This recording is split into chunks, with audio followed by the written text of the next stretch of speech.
এই মুহূর্তে আমরা পেয়ে গেছি অল ইন্ডিয়া ইসলামিক অর্গানাইজেশনের সম্পাদক এবং বিশিষ্ট সমাজসেবী আব্দুস সামাদ, যার সঙ্গে আমরা কথা বলে নেব বসিরহাট লোকসভা কেন্দ্রের কোন প্রার্থী বিজয়ী হচ্ছে। আমরা সরাসরি চলে যাব বিশিষ্ট সমাজসেবী আব্দুস সামাদের কাছে। আব্দুস সামাদ, আপনাকে স্বাগতম। স্বাগতম। কেমন আছেন আপনি? ভালো আছি। গরমের তীব্রতা তো বেশ ভালোই, তার সঙ্গে সঙ্গে ভোটেরও তো গরম বাড়ছে, কি মনে করছেন আপনি? তা তো বাড়বেই, লোকসভা ভোট, গরম থাকবে। তা আমরা ইতিমধ্যে জেনে গেছি যে বসিরহাট লোকসভা কেন্দ্রে এবারে চতুর্মুখী লড়াই হচ্ছে, আপনি কি মনে করছেন? তা চতুর্মুখী লড়াই হচ্ছে নিঃসন্দেহে। এটা তা কোন প্রার্থী জিতবে বলে মনে করেন আপনি? এটা জনগণের হাতে। তবে জনগণ যেটা চাইবে সেটা হবে। তা জনগণ তো শাসক দলের পক্ষে কেউ রায় দিচ্ছে না, এ বিষয়ে আপনার মতামত কি?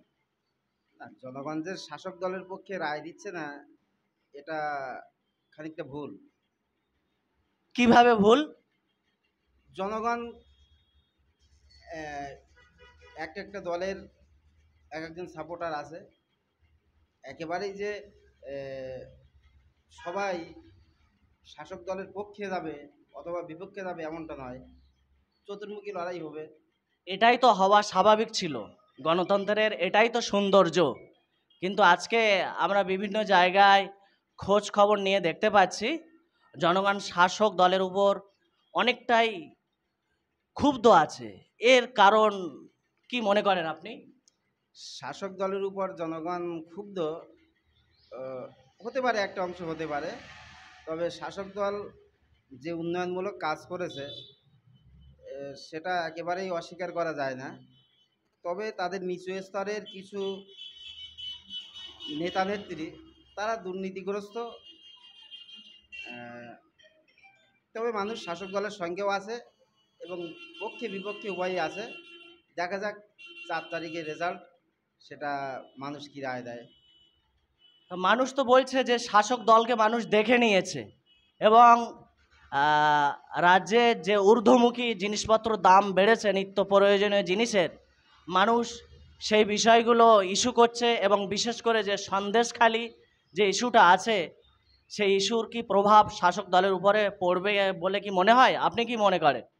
দেখেন, জিনিসপত্রের মূল্য বৃদ্ধি, এটা ঠিক মানুষ খানিকটাই নাজেহালমুখী পরিস্থিতি। তবে সন্দেশখালির ব্যাপারটা প্রভাব তো পড়বেই কিছুটা। তবে আমার যতটা মনে হয়েছে সন্দেশখালির ব্যাপারটা যতটা ঘটনা আছে তার থেকে বেশি রটনা, এটা আমার মনে হয়। বা আমি কিছু খোঁজখবর নিয়েও দেখেছি যে সন্দেশখালির ব্যাপারটা সম্পূর্ণ একটা উড়ন্ত খবর এবং সাজানো নাটক বলে আমার মনে হয়েছে খানিকটা। সাজানো নাটক যদি হয়, শেখ শাহজাহান গ্রেপ্তার হয়েছে, শিবু হাজরা গ্রেপ্তার হয়েছে, এমনকি শাসক দলের পুলিশই গ্রেপ্তার করেছে। যদি সাজানো ঘটনা হয় তাহলে গ্রেপ্তার কেন করবে?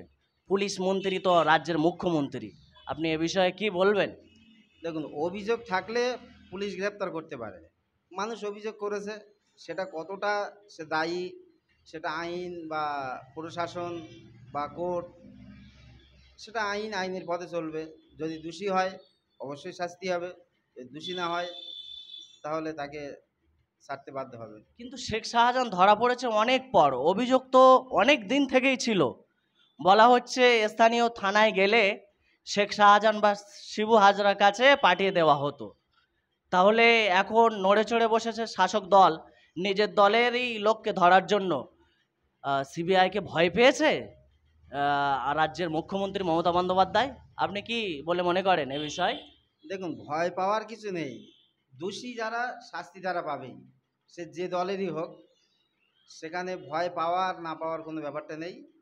যদি সত্যিকারের দোষী হয় অবশ্যই শাস্তি পাক এবং অভিযোগগুলো খতিয়ে দেখা হোক। খতিয়ে দেখে যদি সেটা দোষী সাব্যস্ত হয় অবশ্যই শাস্তি হওয়া দরকার। এটা ন্যাক্কারজনক একটা ঘটনা।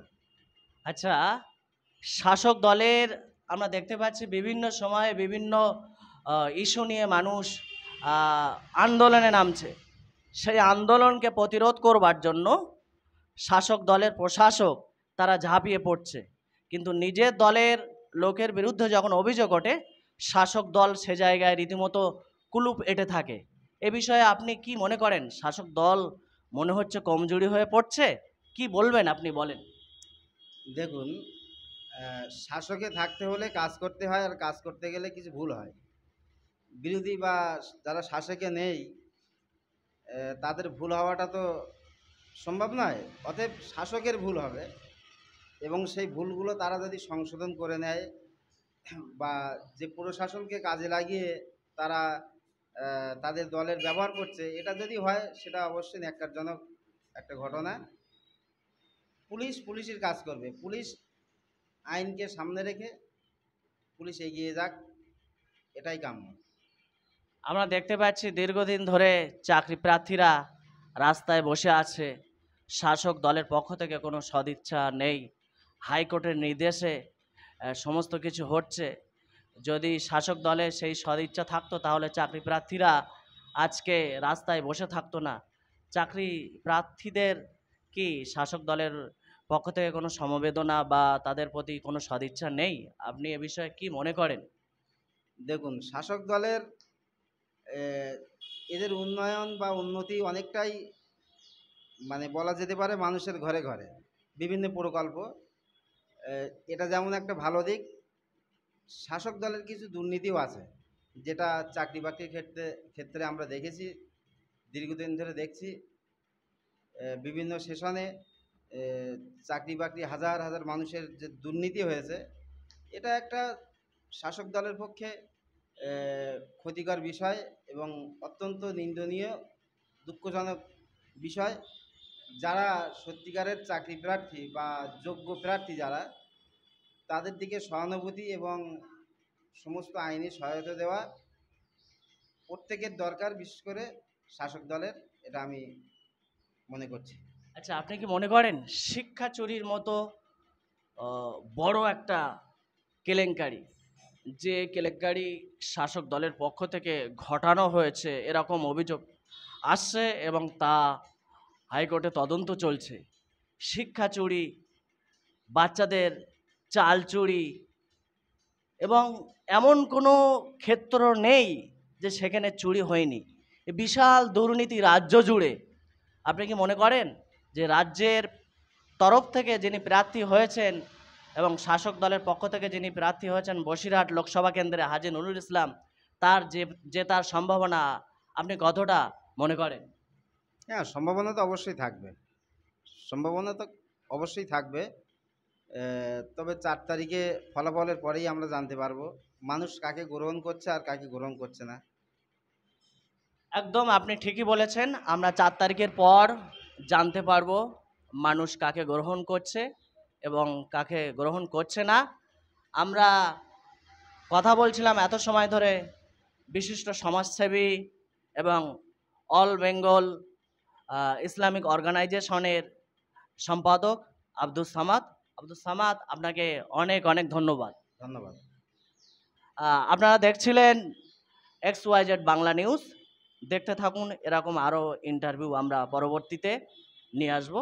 চোখ রাখুন।